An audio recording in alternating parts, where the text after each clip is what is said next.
বন্ধুরা। তো হুট করে বাপের বাড়ি আসতে হলো, দেখতেই পাচ্ছ আমার ভাইজি আমার কোলে। কেন এসছি জানো তো?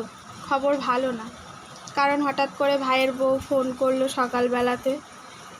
দাদুর অবস্থা ভালো না, দাদুর খুব অবস্থা খারাপ, জানি না কি হবে।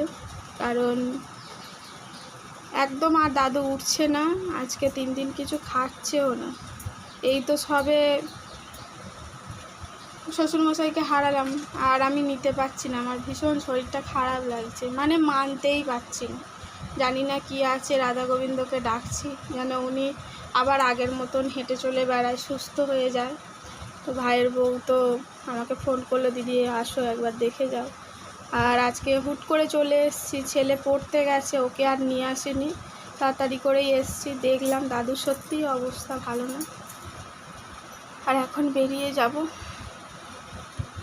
সকালবেলায় উঠে স্নান টান করে পুজো করলাম, তারপরেই এরকম একটা খবর। একদম দাদুর কোনো সাড়া শব্দ নেই, কোনো কথাও বলতে পারছে না। দাদুর এরকম এই অবস্থা, শরীর খুব খারাপ, দেখতে পাচ্ছ। দাদু সারাদিন শুয়ে থাকে, কোনো কথা বলে না।